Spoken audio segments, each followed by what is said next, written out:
Welcome to yet another video of Munnar. This is not a usual Munnar vlog, but I'll take you through some less explored roads of Munnar.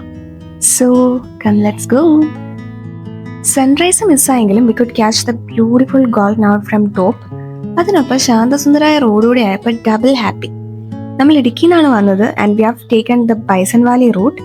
ഈ route comparatively തിരക്ക് കുറവാണ്, പോരാത്തതിന് വന്ന സമയവും ഗുണം ചെയ്തും തോന്നുന്നു. റോഡ് നല്ലതാണെങ്കിലും നല്ല കയറ്റവും വളവുകളും ഒക്കെ ഉള്ള ഒരു പ്രോപ്പർ ഹൈ റേഞ്ച് റൂട്ടാണ്. So if you are not experienced in that way, better skip this route. എനിക്ക് ഏറ്റവും ഇഷ്ടമായത് അധികം ആളുകളും ഒച്ചയും പാളവും ഒന്നുമില്ലാതെ നമ്മളുടേതായ ഒരു ഇടമായിട്ട് നമുക്ക് ആ മൊമെന്റ് എൻജോയ് ചെയ്യാൻ പറ്റിയെന്നുള്ളതാണ്. വ്യൂവും ഷോർട്സും എല്ലാം ഭയങ്കര ഇഷ്ടമായി. And all thanks to Kannan soul brother Vivek for the beautiful shorts. എൻ്റെ ഒരു അണ്ടർസ്റ്റാൻഡിങ് ശരിയാണെങ്കിൽ ഇതും ഗ്യാപ് റോഡിന്റെ ഒരു ഭാഗമാണ്.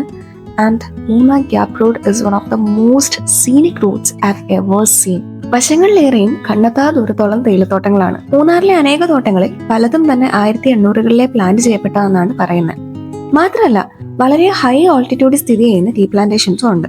മൂന്നാർ തേയിലയുടെ ഒരു യുണീക് ഫ്ലേവറിനും അരോമയ്ക്കും ഒക്കെ അതൊരു കാരണമാണത്ര. ഉയരം കൂടുന്തോറും ചായയുടെ സ്വാദും കൂടുന്നത് ലാലേട്ടൻ പറഞ്ഞത് വെറുതെ അല്ല. പക്ഷെ ട്വിസ്റ്റ് എന്താണോ, Munnar was never meant to be a tea hub.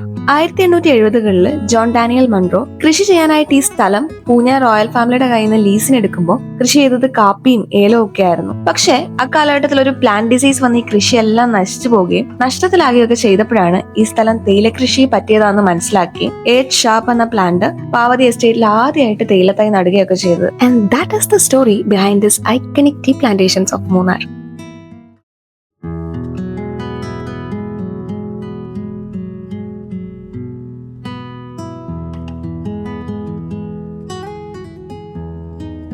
എന്നെ സംബന്ധിച്ച് the real essence of Munnar lies in such areas where it is more green, more rural and where the people live more hand in hand with nature.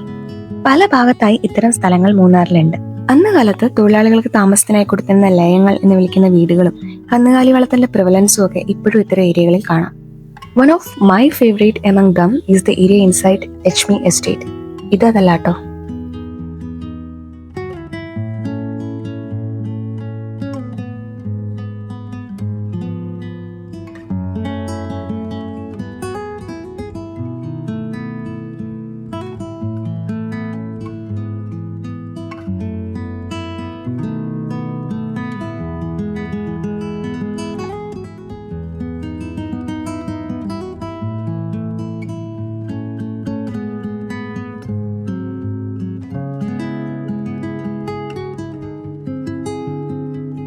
ഈ pretty വ്യൂസിനും സ്റ്റോറീസിനും ഒക്കെ അപ്പുറം Munnar hold some sports with mysterious stories as well.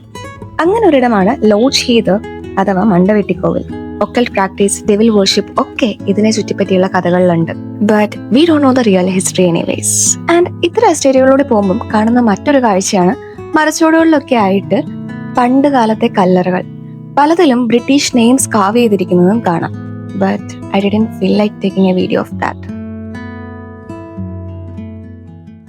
So we have come to an end of our Munnar trip with a refreshed mind, so much happiness and beautiful memories. But as every other Munnar trip, it feels incomplete as this is a place I want to come back again and again and feels like there are more and more worth exploring. So it is a goodbye until next time. Thank you.